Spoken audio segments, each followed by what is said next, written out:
Bem-vindos ao B de Barbárie. Hoje eu vim responder com vocês a tag Meus Livros de Sebo. Eu fui marcada nessa tag pela criadora, a Monique, do canal Folheando.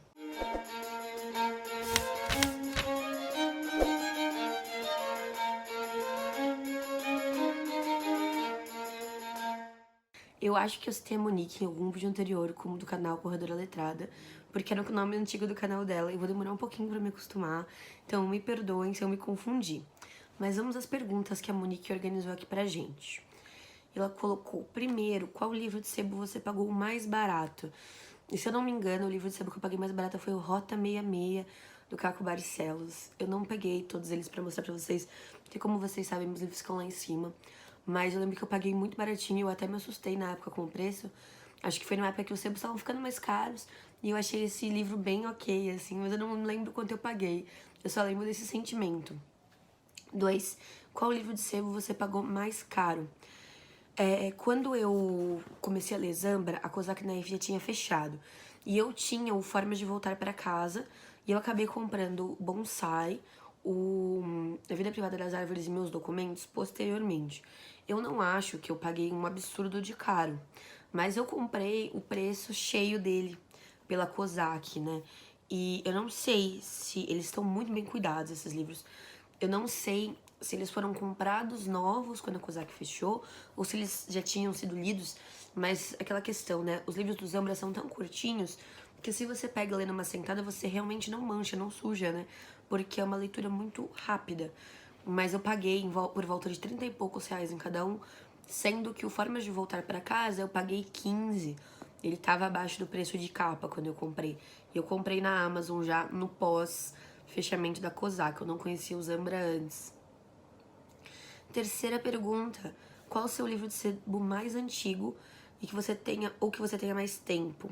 E esse aqui eu peguei, eu quis pegar por uma questão sentimental, que é o Romeu e Julieta, Macbeth e Otelo, os três nessa ediçãozinha aqui de couro. Tem o Shakespeare aqui. Eu gosto muito desse livro porque eu já contei várias vezes pra vocês que eu comecei a ler por Shakespeare. Porque assim, eu tinha lido O Pequeno Príncipe, e aí depois eu li os livros da escola, mas eu não me despertava interesse. Daí tinha aquela série Reencontro, que tinha Megera Domada e Som de uma Noite de Verão. Eu li esses dois e gostei muito, só que eu não sabia que Shakespeare era teatral. E eu pedi pro meu pai comprar mais pra mim. Meu pai não sabia que eu tava lendo versões editadas pra criança. Então ele acabou me comprando o original no sebo. E eu li na época, e eu reli depois. E eu gosto muito, eu quero muito reler também hoje em dia, né? Quero revisitar esses textos, quero ler os que eu não li, porque tem muita coisa que eu não acessei. Mas esse livro, além de ser o primeiro, foi o livro que meu pai me deu, que tem um carinho absurdo por ele, e foi o momento em que eu descobri os sebos. Meu pai me falou que comprou nos sebos e eu comecei a visitar os sebos por causa desse livro. Acho que por isso que eu quis trazer ele aqui, vou até colocar ele na fotinho da capa, eu acho. Quarta pergunta. Qual o seu livro de sebo mais recente? E aí eu percebi que foi o do Zambra. Eu acho que as últimas vezes que eu fui em sebo, ou pelo menos passei na frente deles, os livros estavam muito caros, então eu acabei deixando de comprar. Eu ganhei vários livros de sebo, mas eu acho que a última compra foram os do Zambra mesmo. Quinta pergunta. Qual o livro de sebo mais bonito da sua estante? E eu tenho aquele Frida Kahlo Suas Fotos, que também foi editado pela Kozak, é uma fotobiografia da Kozak, e reúne fotos que é da Frida e fotos que a Frida tinha de outras pessoas. Aí tem as marcações que ela tinha na foto, ou envelopes, é muito, muito bonito. Qual livro você comprou em sebo e não dava nada por ele e depois descobriu o quanto ele era incrível? Foi o livro que eu li pra faculdade. Foi nesse esquema também. Eu procurei ele em livrarias, não achei. E aí eu falei pro meu pai, você tá indo lá pro escritório? Porque meu pai trabalha em frente a um sebo, né? Tipo, antes era em frente, hoje em dia é 2 ruas pra trás. Porque o sebo mudou de lugar, não ele. E aí eu falei, pai, se você passar lá no sebo, você vê pra mim se tem o jornalismo dos anos 90 do Luiz Nassif pra faculdade. E ele comprou pra mim, ele encontrou. Inclusive veio com uma dedicatória de uma avó muito querida que deu de presente pra sua neta. Eu acho muito triste que as pessoas deem embora livros com dedicatórias tão bonitas. Mas enfim. E era um livro que eu li pra faculdade e eu não conhecia o Nassif até então. E eu conheci o Nassif por esse livro e nele o Nassif pega fatos que aconteceram na década de 90. Ele dá uma breve explicação do que aconteceu E aí ele fala pra gente sobre a cobertura jornalística daquele fato e ele apresenta as colunas que ele publicou a respeito daquilo e vai mostrando, olha, a cobertura jornalística errou aqui, acertou aqui. E tem casos muito famosos, como o da escola base, por exemplo, que entre os comunicadores é muito conhecido, acho que quem passou pela década de 90 já no período de juventude ou adulto já conhece melhor. Eu gosto muito, muito desse livro. Apesar de ter umas partes que são mais ligadas à economia, que eu batalhei pra ler, mas eu achei de uma qualidade bizarra, assim. E, como eu disse, eu não conhecia o Nassif, então eu não dava nada pro livro de início. 7ª pergunta. Qual livro de sebo você comprou e foi o maior custo-benefício? Eu lembro que Lolita eu paguei muito barato. Eu comprei aquela ediçãozinha azul, que é da Coleções Folha. Tem ela no meu carimbo e fala de Coleções Folha, vou deixar aqui pra vocês. Eu lembro que tava meio que assim, numa promoção, sabe aquelas caixas de promoção? E tinha tipo 3, 4 edições da Lolita, e tinha uma que era muito mais bonita, mas na época eu fiquei com medo de levar pra casa e meus pais não gostarem. Eu era bem novinha quando eu li Lolita, tipo uns 15, 16 anos, eu acho. E ela tava de sutiã, assim, era uma mulher de sutiã na capa, e aí eu levei o azul pra não causar nada, assim. Eu nem sei se seria realmente um problema, mas quando a gente é jovem, a gente tem aquela coisa, a gente cria até algumas coisas pra se esconder e fazer diferente, mas foi um ótimo custo-benefício no final das contas.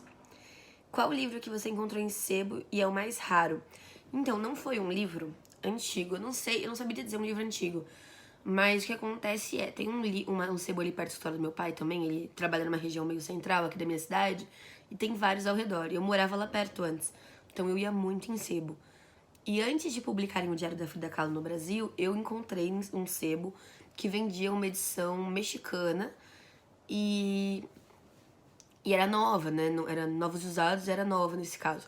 E eu paguei muito caro. Eu lembro que eu paguei tipo 100 e poucos reais naquela edição. Então eu sei que é caro, mas eu queria muito, né? Claro que eu não tinha noção nenhuma de mercado editorial, não pensei em esperar sair. Eu só surtei quando vi, juntei dinheiro e comprei. 9. Qual é o livro mais bem conservado que você encontrou em sebo? A minha edição de Vidas Secas é muito bem cuidada. É uma dessas edições que tem capas assim, tipo de couro, mas ela é marronzinha, riscadinha, em dourado o desenho da capa. E eu lembro que eu fiquei muito surpresa de ele estar tão branquinho, tão conservado. E aí eu vou dar uma dica pra vocês que não são ratos de sebo ou nunca foram, né?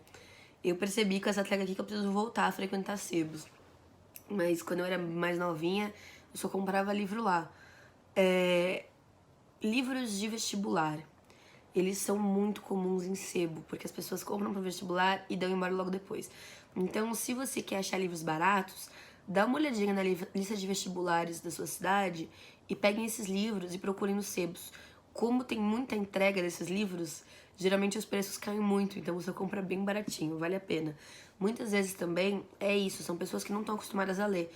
Então não são pessoas que levam os livros na bolsa e tal, são pessoas que leem dentro de casa. E leem assim, leem, não marcam, não fazem nada porque não tem esse hábito de leitura, esse hábito de marcação, esse carinho.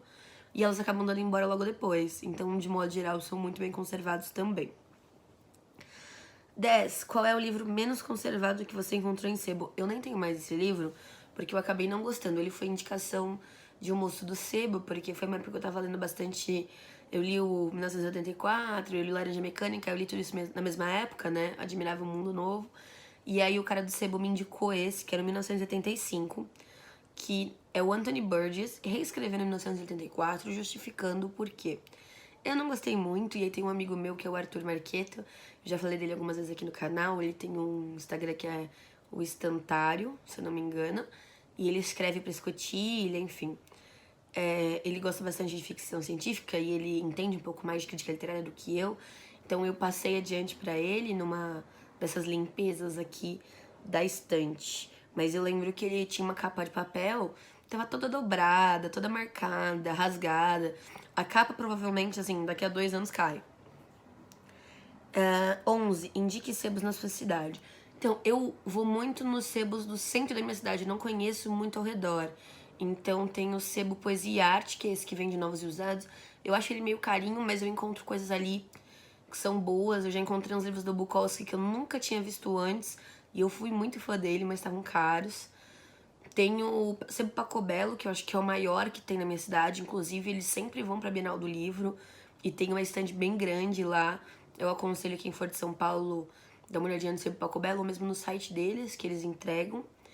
E tem o Sebo Alexandria, que é de frente pro Paco Belo ali na Elisa Flacker, que ele é menorzinho, mas tem umas coisas bem legais, principalmente de música.